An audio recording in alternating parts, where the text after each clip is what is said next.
Hello children, welcome back to my YouTube channel. This is your favorite biology master, Alan Godfrey. Good morning children. Today in this classical genetics, we are going to study about polygenic inheritance. We are going to study about polygenic inheritance. Okay. First of all, we know what is called polygenic inheritance. What is called polygenic inheritance? A polygenic inheritance is nothing but poly means many. Poly means many. Gene, you know. So many gene control a particular character or in that inheritance of characters. Okay, the characters are passed on from one generation to the another generation. The particular character is controlled by many genes. That is called polygenic inheritance. Inheritance of single characters is controlled by more than one gene is called polygenic inheritance. In other words, many genes contribute together in determining a single character. That is called polygenic inheritance. That is called polygenic inheritance. In the polygenic inheritance, is demonstrated by Hermann Nielsen. Hermann Nielsen in the year 1909, the plant wheat kernel. He is an Sweden genetist. Okay, first we are going to see the what the experiment was that. Okay, wheat kernel color is controlled by two genes. Okay, wheat kernel color is controlled by two genes. One is capital R, another one is small r. Here one gene, here one gene.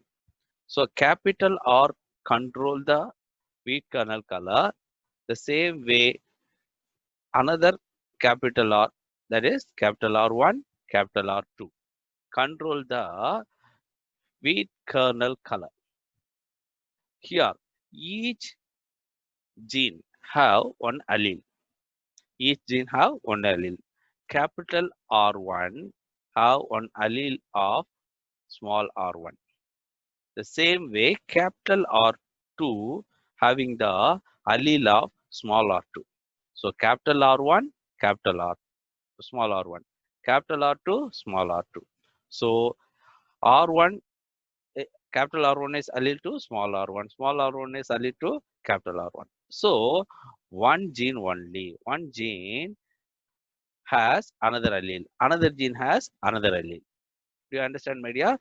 So in the wheat kernel, two genes are there. One is capital R1, capital R2. It has capital R1 have one allele, small r1. Capital R2 have one allele that is called small r2. Clear? Usually the capital R1 is a dominant one. The same way capital R2 is the dominant one. Capital R1 and capital R2 usually control the red color of wheat kernel. In the wheat kernel, the red color is determined by capital R1 and capital R2.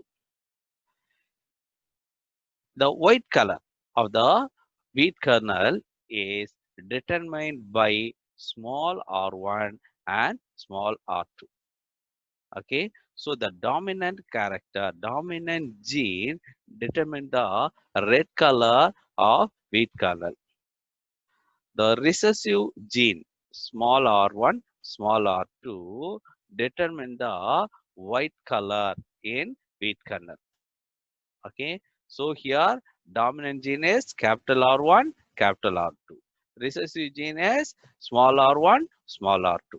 Okay, then here it is also called quantitative inheritance. This wheat kernel uh, experiment says quantitative inheritance or shows quantitative inheritance. What is called quantitative inheritance? Here how many dominant R genes are there, they are having some particular character. Suppose four dominant R genes are come together, one character will be appears. Three dominant R genes are come together, another character will be appears. Two dominant characters, another character. One dominant gene is there, another character. No dominant gene, another color. Likewise, it is there. So it is called quantitative inheritance. This is also called quantitative inheritance. Okay, now we see the experiment. Here, the dark red color. Here, the dark red color can see capital R1 and capital R1, capital R2 and capital R2. All the four are combinedly forms red color wheat kernel. Red color wheat kernel. Here you see small r1, small r1, small r2, small r2. Here it produce white color wheat kernel. Do you understand? So red color wheat kernel. This is very dark red color. Dark red color wheat kernel is produced by capital R1, capital R1, capital R2, capital R2. So 1, 2, 3, 4 capital R's are there, genes are there. So they produce dark red color. They produce dark red color. Here, small r1, small r1, small r2, small r2. All these are recessive one. They produce white color. They produce white color in wheat kernel. Okay, ma. Then, when they are formed the gametes, capital R1, small r1, capital R2, small r2 will come. So, then in that F1 generation, they mix together. Okay, what forms? In the F1 generation, capital R1 and small r1, capital R2, small r2. Okay, here how gametes are formed? One capital R1, one capital R2. Here one small r1, small r2. So when they are mixed together in the F1 generation, capital R1, small r1, capital R2, small r2 is formed. Okay, now what happened here? Only one, two R's are there, two capital R's are there, two recessive R's are there, small R's are there. When two capital R's are there, they produce medium red color. Already I told you, according to the number of capital R, they are the color may be differs. Do you understand? In this case, the first case, the parent case, capital R is 4 in number, so they produce dark red color. Another parent, no capital R is there, so it produce white kernel wheat. When F1 generation, in the F1, you see capital R1, small r1, capital R2, small r2. In this case, the two capital R is present. Here, two capital R is present. So, what color is formed? Medium red color, wheat kernel is formed. Okay. Now, this F1 is selfing the F1. So what happened? What gamete is formed? Okay, this is F1. Okay, when the gamete formation already you studied in our dihybrid cross. Once again, I'll tell you.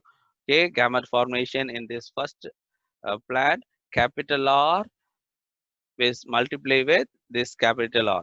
So capital R1, capital R2, the first gamete. Then capital R1 multiply with small r2. So capital 1 r1 small r2. So these two letters multiplied with these two letters. So now the small r1 multiplied with capital R2. So capital R2 small r1.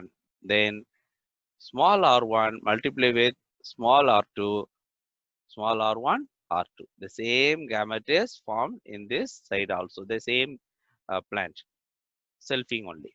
Okay. So what happened here? The capital capital R1 and 2. Here also capital R1, R2. So capital R1, capital R1, capital R2, capital R2. Okay. So here the four R's are there, four capital R's are there. They produce dark red color. They produce dark red color. You understand? Then the next one, capital R1, capital R1. Then here capital R2 is there. Capital R2, then small r2. In this case, three R's are there. Three capital R's are there.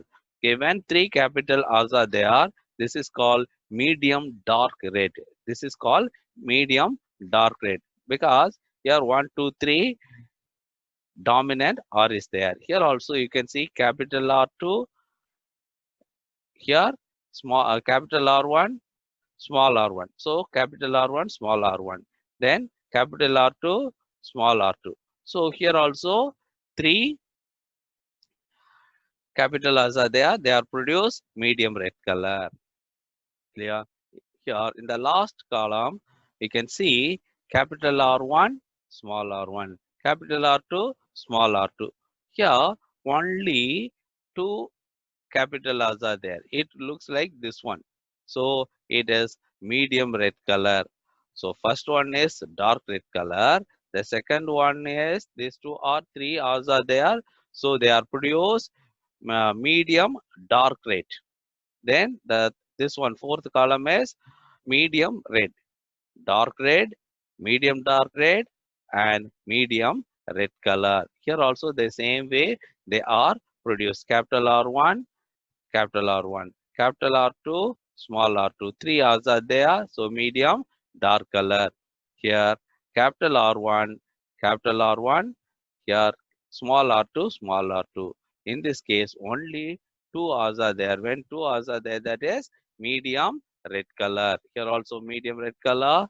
Then here you can see capital R1, small r1, small r2, small r2. In this case, only one capital letter is there. Only one capital R is there. When only one capital R is there, they form the light red color. They form the light red color. So, four genes are there, dark red. Or four dominant genes are there, four dominant R is there, or capital R is there. They produce dark red color.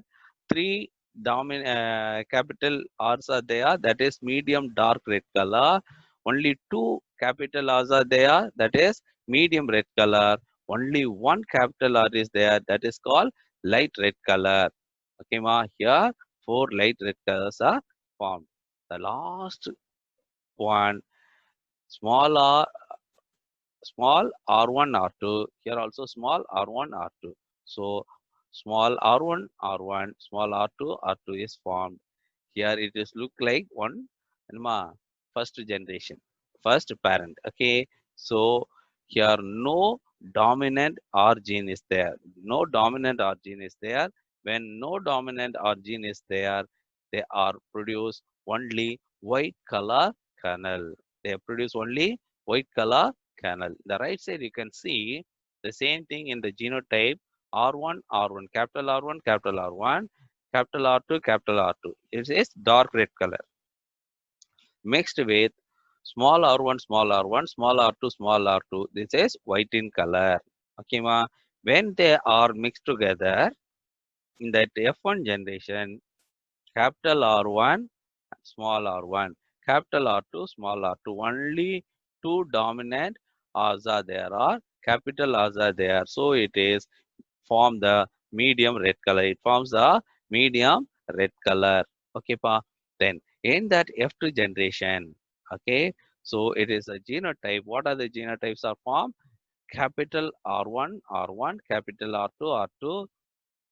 It is a phenotype is red color, dark red color. Okay, the first one. Okay, it is a dark red color. When we see the another genotype, R1, R1, R2. Up to that, capital letter 1, small r2 is also there.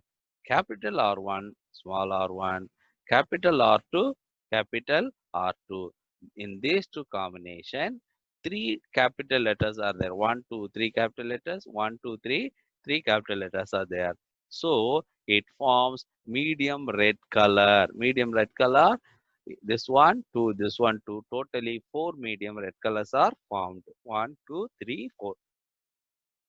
The next one, capital R1, small r1, capital R2, small r2. In this case, only two capital letters.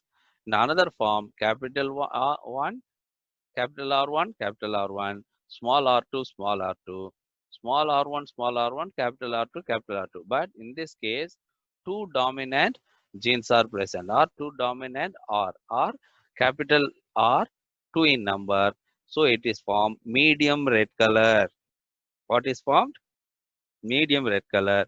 So here totally six medium red color is found. One, two, three, four, five, six. So six medium red color is formed. Okay, pa? Then the next one, capital R1, small r1, capital small r2, small r2, small r1, small r1, capital R2, small r2. In this case, only one capital R is there. In this gene, only one capital R. Here also only one capital R is there. When one capital R is there, they produce only light color wheat kernel. Only they produce light color wheat, light red color wheat kernel. So four plants are formed like that. Then small r1, small r1, small r2, small r2. See here, no dominant or character, or no dominant gene or capital gene is not present. So in this case, they produce only white color.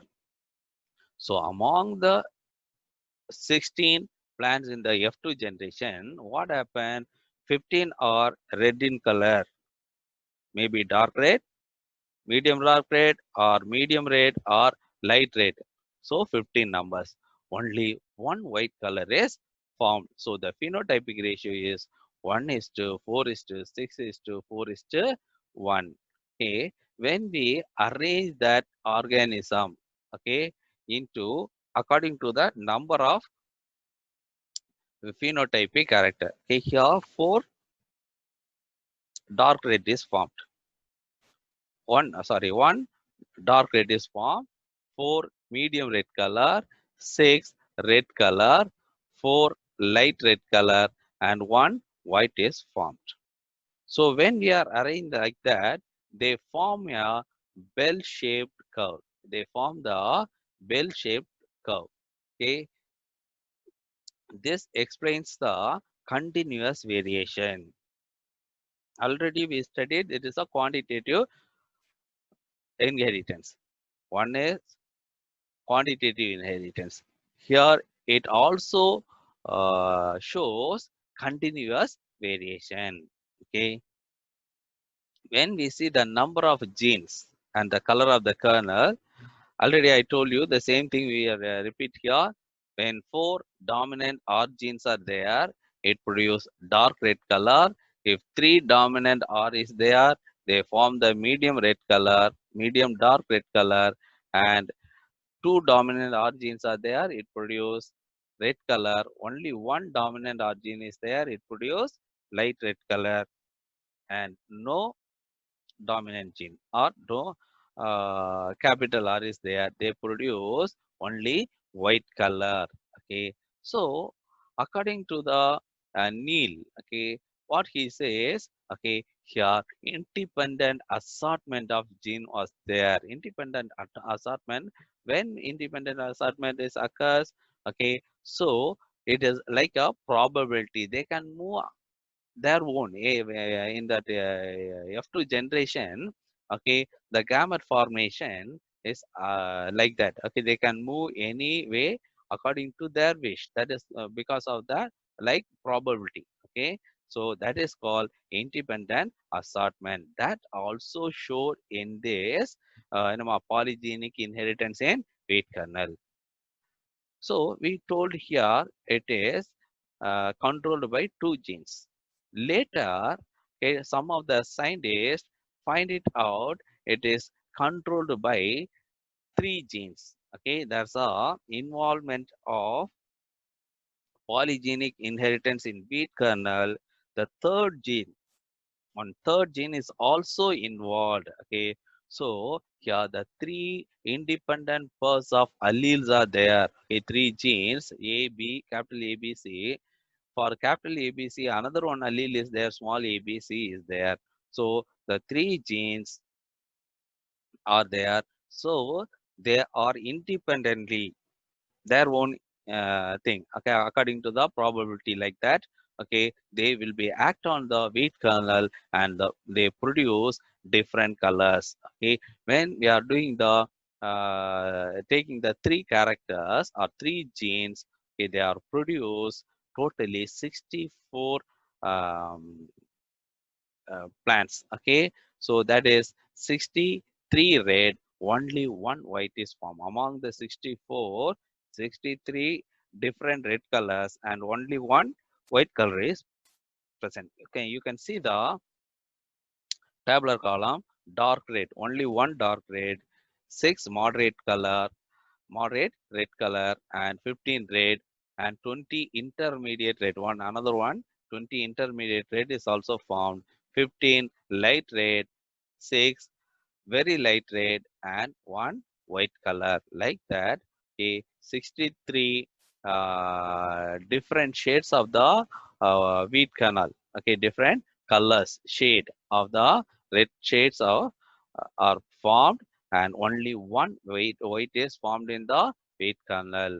This is called polygenic inheritance in wheat kernel. Okay, okay, children, I think you all understand my class. I'm very happy to listen this class. Okay, all the best. God bless you all. Thanks for watching this video, children. Please subscribe to my YouTube channel for latest videos and updates. Click on the bell icon to get notified on new videos.